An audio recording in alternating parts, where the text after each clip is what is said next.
Pada pagi hari ini, umat Tuhan yang dikasihi Yesus Kristus, pada pagi hari ini mari kita siapkan hati dan pikiran kita semua untuk mendengarkan satu renungan yang saya ambil dari buku Bugar Selamanya dengan judul Seberapa Sehat Otak Depan Anda. Ayat inti terdapat dalam kitab 1 Tesalonika 5 ayat 15 dengan bunyinya, perhatikanlah supaya jangan ada orang yang membalas jahat dengan jahat, tetapi usahakanlah senantiasa yang baik terhadap kamu masing-masing dan terhadap semua orang. Phineas Gage yang berusia 25 tahun bertanggung jawab untuk ledakan pada landasan kereta api yang melewati daerah pegunungan. Tetapi apa yang terjadi pada 13 September tahun 1848 menghancurkan seorang yang dikenal oleh keluarga, teman, dan atasannya, serta menghadirkan ke masyarakat seorang pria yang tampak seperti Phineas, namun bukan dia. Saat Phineas bersiap untuk peledakan, dia mengebor sebuah lubang di batu dan menuangkan di dalamnya bubuk peledak. Namun gantinya menambahkan pasir di atas bubuk dan kemudian menumbuknya dengan besi, dia langsung menumbuk pada bubuknya. Sebuah percikan menyalakan bubuk itu dan ledakan mendorong besi pemadat ke atas lubang dan menembus kepala Phineas. Besi pemadat tersebut masuk ke bagian bawah tulang pipinya kirinya, menembusi belakang mata kirinya, melewati otak depan, dan keluar lagi mendarat beberapa meter jauhnya. Luar biasanya, Phineas tidak mati. Dalam waktu singkat dia kembali sadar dan mampu berbicara, dan bahkan berjalan dengan bantuan rekan kerjanya. Dia kehilangan fungsi mata kirinya, tetapi selain itu dia hampir berhasil pulih sepenuhnya secara fisik. Namun, dia bukan orang yang sama lagi. Sebelum kecelakaan itu, dia adalah seorang yang sangat dicintai, bertanggung jawab, serta suami dan pekerja yang cerdas. Catatan karyawan menyebutnya sebagai orang yang mampu memimpin. Dia mempunyai moral yang tinggi dan merupakan seorang anggota gereja yang saleh. Meski gerakan, ucapan, dan ingatannya tidak terpengaruh oleh kecelakaan itu, kemerosotan moralnya langsung terlihat. Dia menjadi tidak sopan dan mudah mengatakan kata-kata kotor yang berlebihan. Dia kehilangan rasa hormat terhadap adat istiadat sosial, dan perilakunya sepenuhnya tidak bertanggung jawab. Dia akhirnya kehilangan pekerjaannya, meninggalkan istri dan keluarganya, dan bergabung dengan sirkus keliling. Apakah Tuhan tertarik untuk mengembangkan karakter yang berintegritas dan mampu untuk membuat keputusan yang sehat? Maka jangan lakukan apapun yang dapat membahayakan fungsi otak depan Tuhan. Mulailah dengan mengonsumsi makanan yang baik bagi otak dan menghindari obat-obatan. Mengapa alkohol, kafeina, dan nikotin mempengaruhi perilaku sedemikian besar?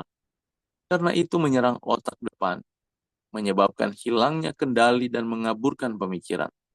Mengapa kopi dan bergosip seringkali berkaitan? Disebutkan bahwa karena kafeina mengendurkan lidah.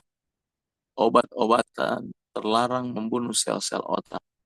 Tapi bahkan obat-obatan tertentu dengan resep pun bisa berbahaya, terutama obat-obatan yang menghambat aliran darah. Ingat cara Tuhan memperlakukan tubuh Tuhan hari ini, memengaruhi pemikiran Tuhan di masa depan.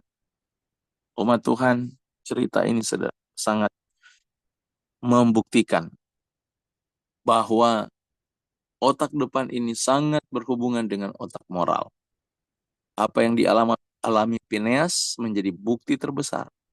Ketika besi itu menembus dan menyentuh bagian otak depan atau frontal lobe, Phineas yang tadinya sopan, bermoral dan berakhlak baik, dia kehilangan semuanya itu sampai dia pun kehilangan pekerjaan. Betapa besar kuasa moral itu dalam hidup kita. Dan itu bergantung dari otak frontal lobe atau otak depan kita, yang sebenarnya otak ini berfungsi untuk menimbang, berfungsi untuk memutuskan. Di situ ada kuasa memilih atau kuasa kehendak. Namun kalau otak ini melemah, maka kuasa kehendak itu akan lemah sehingga yang akan menguasai seluruh otak itu adalah kuasa otak primata atau otak hewan.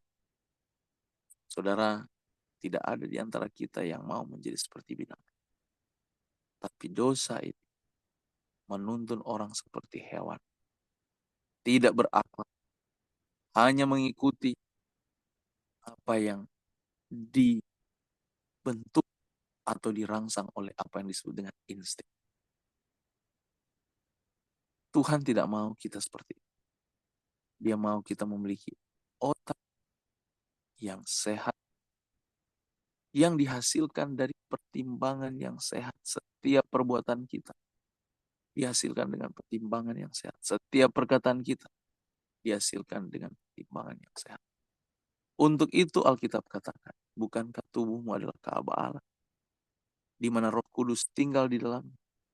Untuk itu muliakanlah Tuhan dengan tubuh, dengan kesehatan.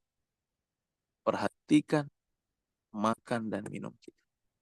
Kemarin saya bertemu dengan sahabat saya yang sudah kami anggap sebagai satu keluarga. Saya kaget dia menderita kanker paru-paru.